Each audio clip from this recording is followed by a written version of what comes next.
Hello, it is Wednesday, April 29th, 2026 at 10 a.m. Central Standard Time, and we are looking at a simulated trading portfolio that I just started last week in the Thinkorswim trading software. And this portfolio happens to be a margin portfolio. I am getting ready to place a trade in SPX that I thought that you might find interesting, so let's get started. As you can see here, I have a quote free call condor on in SPX, and I was able to do that for zero cost. The entire structure was put on for zero cost. I entered into the 74.50, 74.60 vertical call spread, which was bullish. The market accommodated, and rather than take the spread off, I decided to turn this into a condor that is, I call it free, but basically it's fully financed. So this condor exists for zero cost. And I want to add to this overall structure to see if we can't begin to build out a little bit larger of a profit tent going forward. So let's head over to the chart section of the software here and let's take a look at SPX. We can see that we've been trading in a narrow-ish sideways range over the course of the last week or so. And I want to talk about the idea that we're going to probably see some market movement after today. So we have a bunch of news coming out today. The Federal Reserve is going to give an announcement. And as many of you know, there's going to be a barrage of tech company earnings that come out after the bell today. And those usually move markets because of their large cap weighting. And I am bullish. I think that the market is going to continue to move up. So I want to continue to build out some upside exposure in SPX based on that assumption. And I don't want to spend a lot of money to do it. So let's head over to the analyze section of the software here. And this is the free call condor. This is what the structure looks like in the profit and loss diagram section of the software here. And these are the fill prices that I got filled at. And if you want to know how to build out your position in the analyze section of the software, I'm going to delete these here and let's head over to the monitor section. And I want to go to account statement. And as you can see here, I have a 30-day look back period and I have SPX populated here. And when I go to trade history, we can see the two trades or the two orders that got filled and the date and time for which they got filled. And if I want to analyze what these two structures look like together, I can just highlight the first trade and say Analyze Trade, and it populates it here in the Risk Profile section of the Analyze tab in the software.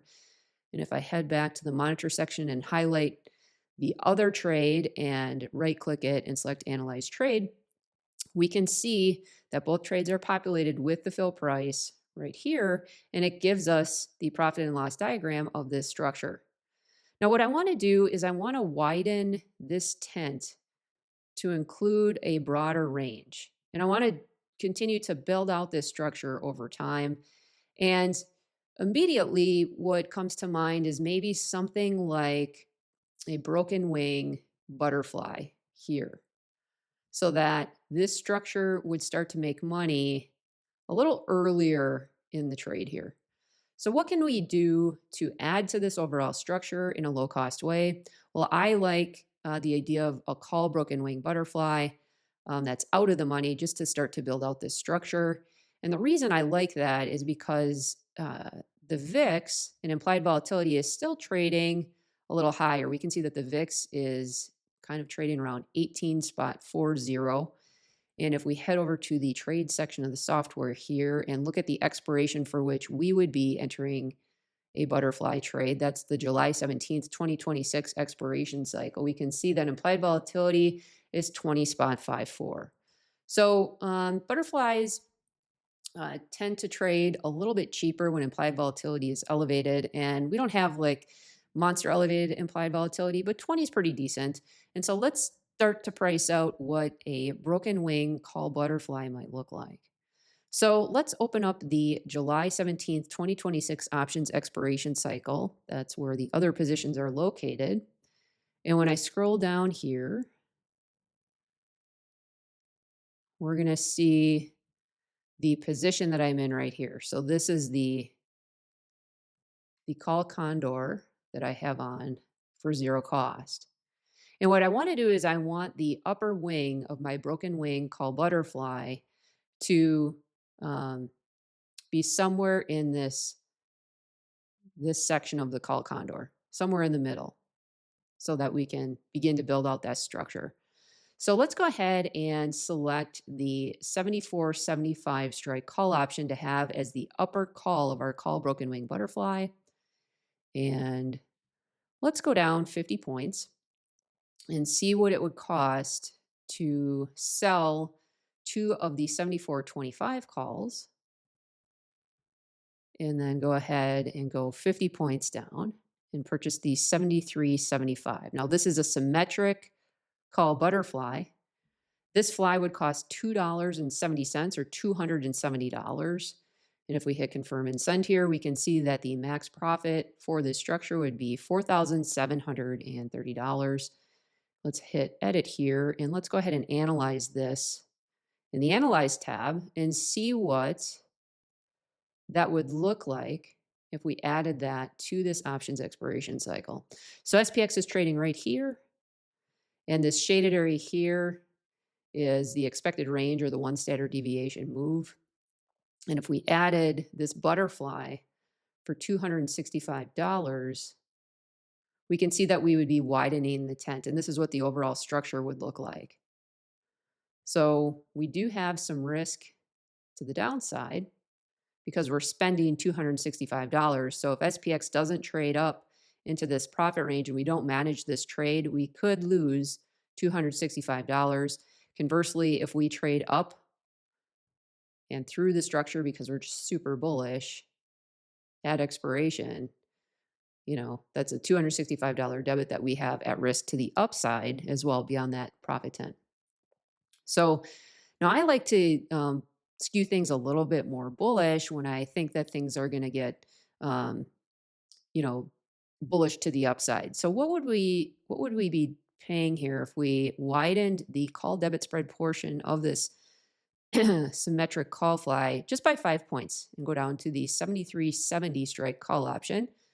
So the debit portion would be 5 points wider, 55 points, than the credit spread portion, which would be 50 points, which would make this a little bit more bullishly biased. And the cost for that would be $475. And we can see here that that adds $465 or $75 as prices are moving around of risk. If SPX does not move to the upside and at expiration, we expire out of the money of this profit tent. But it does take away upside risk. So you can see here, if we trade bullishly up and through these price points, we have a $45 or $35 profit that we would lock in this area of the software, or this area of the profit and loss diagram here. So it's a subtle change. It adds some money. It would be up to you whether you think that's worth it or not and just how bullish you are. Let's go ahead and make this symmetric again. Conversely, we could add a unit. And that's what that would look like. So as we get closer to the expected move, we would actually have a structure on that would make more money to the upside. I would probably leave as is and just tinker with the concept of a symmetric call fly or a bullish call fly there. And would I want to pay the extra? I'm inclined to pay a little bit of extra. And then if we get some downward price movement after earnings, try to make up for that by selling maybe a put credit spread down here to make up for the little bit of extra debit that we laid out to put on a bullish call butterfly. And that's just because I think that the market is pretty strong and it seems like it wants to go up. So I just want to be positioned accordingly. And that's very subjective. So if you look just straight at the probabilities and the numbers, there's nothing wrong with doing a symmetric call fly either. It's just kind of whatever your bias is. So I'm going to go ahead and send this order through. Confirm and send. See if we can't get filled here. And I'm just going to fish that order. Oh, we got filled right away. Probably should have put in a cheaper order. Let's head over to the activity and position section. And I am going to add this to that group. And let's see what this structure does over the course of the next several weeks. Okay, thanks for listening. Hopefully you found that interesting. Like, share, and subscribe, and comment if you have anything to share. Thank you. This video is for educational purposes only and does not constitute investment, financial, or trading advice. No recommendations to buy or sell securities are being made. All examples are hypothetical and for illustration only. All investments carry risk, including the possible loss of principal. Options trading involves significant risk and is not suitable for all investors. Past performance is not indicative of future results. Consult a qualified financial advisor before implementing any strategy and review your financial situation, risk tolerance, costs, fees, and tax implications. Options trading requires broker approval, and not all strategies are permitted in all account types. Returns shown are hypothetical and not guaranteed. Market conditions can change quickly, and results will vary based on market performance, timing, and execution. Read characteristics and risks of standardized options from your broker or at www.optionsclearing.com before trading options.